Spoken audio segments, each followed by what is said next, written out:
Oi pessoal, vamos falar sobre a pressão alta, mas agora de uma forma mais completa. Eu vou dividir aqui para ficar de uma forma mais didática em falar rapidinho sobre a definição, né? Depois quadro clínico, diagnóstico e tratamento. Vamos lá. Falando primeiramente da definição, a pressão alta, a gente tem dois tipos principais, né? Que seriam ali seria a pressão alta essencial ou primária, que é quando a própria doença, a própria pressão alta já é a patologia em si, ou seja, a condição em si. Ela foi a primária, ela é a principal. Ela já é a própria causa e consequência. A pressão alta, quando a gente fala que ela é de origem secundária, é como o próprio nome diz, ela é secundária a algum outro processo. Então, por exemplo, alguma alteração renal, por exemplo, que pode acabar fazendo com que os níveis pressóricos se elevem como uma consequência daquela causa inicial.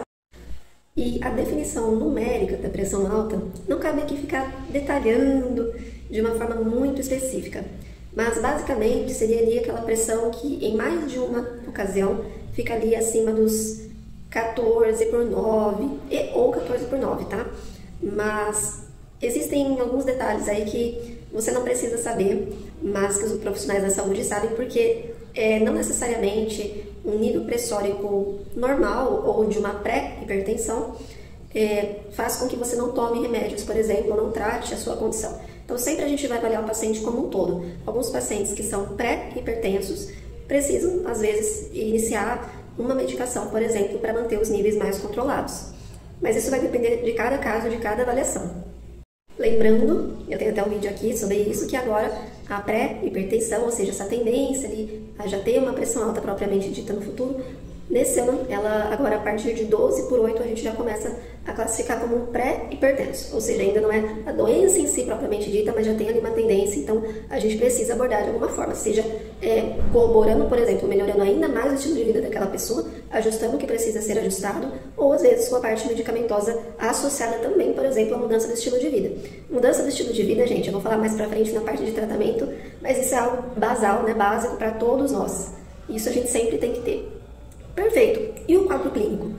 Muitos pacientes são assintomáticos. Alguns pacientes até podem apresentar alguns sintomas como, por exemplo, dor de cabeça, uma dor na nuca, uma pressão na cabeça, às vezes a visão também pode ficar um pouco turva. Então, alguns pacientes até podem sim ter ali um mal-estar, alguns sintomas, mas muitos pacientes não apresentam sintomas, né? E aí, às vezes, eles chegam aqui no consultório e levam aquele susto, né? E falam, caramba, minha pressão tá 16, 17, a pessoa está se sentindo bem, né? Então, por isso que a gente sempre fala para você manter ali um hábito de vida saudável, também manter as suas consultas de rotina, né, sempre em dia, principalmente se você já está ali com uns 35, 40, 45 anos, ou até antes disso, se você possui alguns fatores ali de risco, né, já tem ali um sobrepeso, um histórico familiar, mas você sempre tem que fazer os seus exames, porque alguns pacientes são assintomáticos e quando vão ver, já tem ali uma doença estabelecida, né? E isso é perigoso, porque por mais que você seja assintomático, ao aumento da pressão alta e de outras doenças, como por exemplo a dislipidemia, que seria o colesterol alterado, ou diabetes, por exemplo, isso quando elas não estão associadas, né? Essas doenças acabam favorecendo desfechos cardiovasculares. Então, por exemplo, o infarto, o derrame, que é o AVC, que são os mais comuns, né, no dia a dia. Então, por mais que você seja sintomático, é importante, não dá para simplesmente ignorar ou fingir que não existe, tá bom? E a parte do diagnóstico, pessoal, vai ser feito geralmente aqui no consultório. A gente pode fazer as avaliações na própria unidade de saúde, por exemplo. A gente também pode fazer o diagnóstico com a parte de aferição da pressão em casa, tá? E eu acho até interessante falar aqui para vocês sobre essa parte, porque os critérios diagnósticos, obviamente, não vale a pena citar aqui. Mas algo que é muito importante é como a gente afere a nossa pressão arterial, porque o modo de aferir é extremamente importante. A aferição da pressão, ela pode mudar muito dependendo da forma como a pessoa aferiu. Então, primeira coisa, atenção ao seu aparelho. Então, se você tem um aparelho em casa, seja ele o manual ou o digital, né? Você tem que ver se ele está calibrado, tá? Então, isso geralmente nas próprias especificações do aparelho você vai ver na própria caixa. Alguns aparelhos às vezes precisam ali de uma manutenção a cada 3, 5 anos, outros vão precisar ser trocados, mas você tem que sempre ficar atento. Então, por exemplo, você está aferindo a sua pressão, tá vendo que os valores estão dando muito alterados, estão variando muito, tá esquisito? Fica atento, porque às vezes vai ser necessário ou a parte de calibragem ou a parte de realmente a troca do aparelho em si. E isso é o ponto básico, porque sem um aparelho adequado, a sua pressão pode ficar falsamente alterada tanto para cima quanto para baixo. Por isso, essa parte é tão importante. Saindo da parte do aparelho, falando agora da forma propriamente dita de como você vai aferir a pressão, vamos lá. Primeiro que você tem que estar confortável e sem correria. Isso é muito importante, principalmente quando você está em casa, quando você acaba de chegar no estabelecimento de saúde. Às vezes você chega naquela correria, andando debaixo do sol, enfim, não adianta. Você tem que chegar, sentar, ficar em repouso ali por uns 5 a 10 minutos. Quando eu falo em repouso, pessoal, é sem conversar também, tá? Não adianta também ficar sentado, mas conversando afobadamente com a pessoa que está ali do seu lado. Então você tem que ficar tranquilo, calmo, confortável. Então se está com vontade de fazer xixi, faz antes, né? Porque você tem que estar tranquilo, senão a sua pressão vai dar falsamente alterada.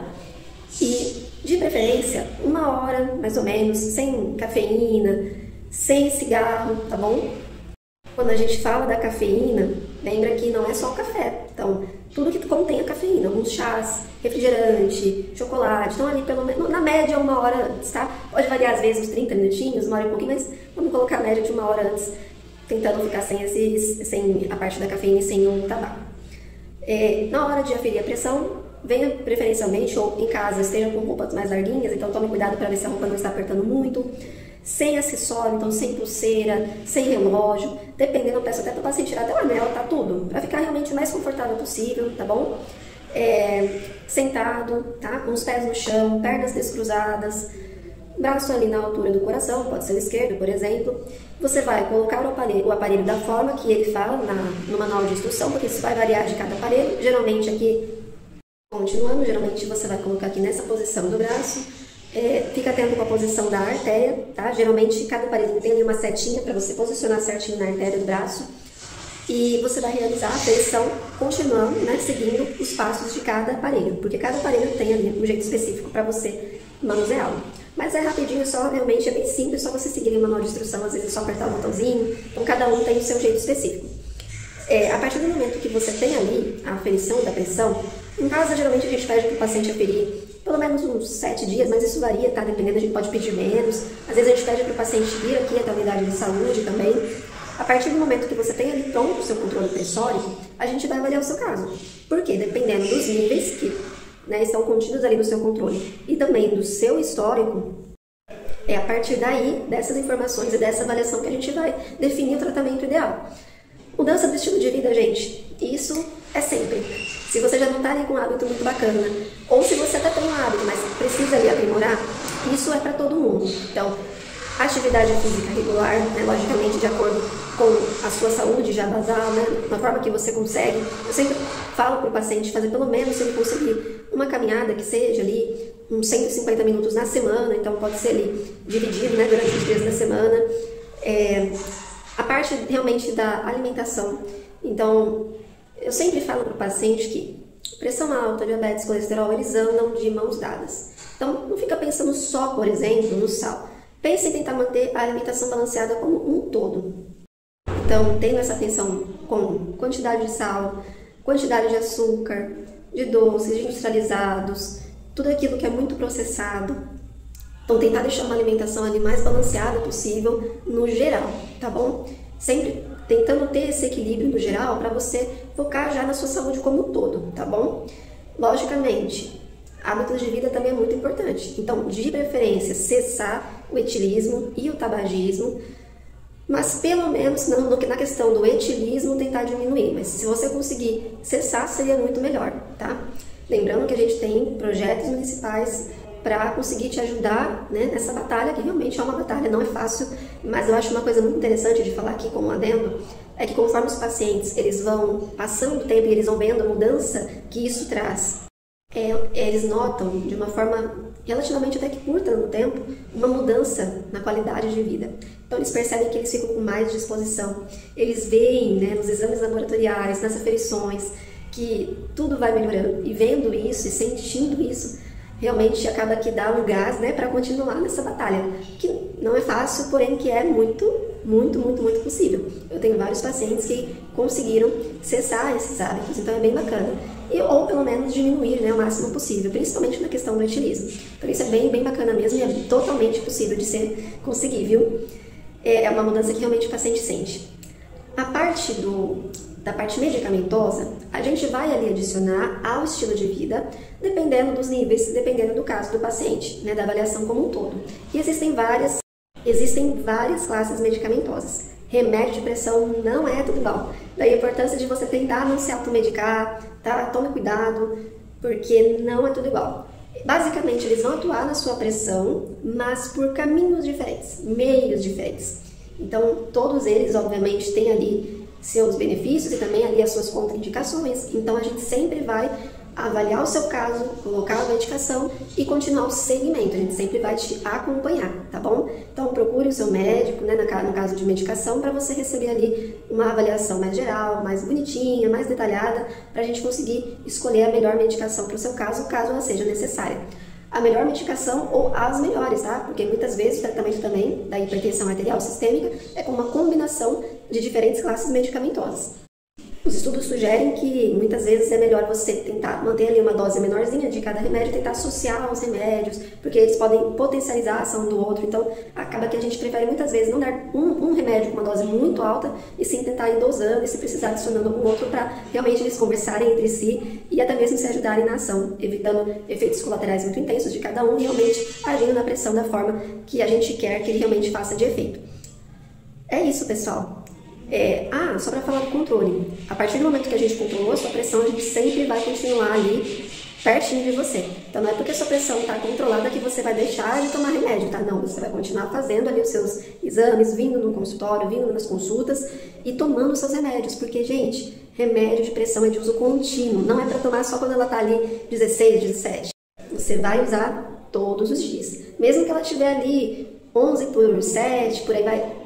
tem que usar, tá bom? Logicamente que cada caso é um caso, então, principalmente pacientes mais debilitados, às vezes mais idosos, ou que tem ali uma condição já mais, realmente que debilita mais a saúde, logicamente que a gente vai ter um olhar um pouco mais generoso, né? E a gente vai dosar com mais cautela.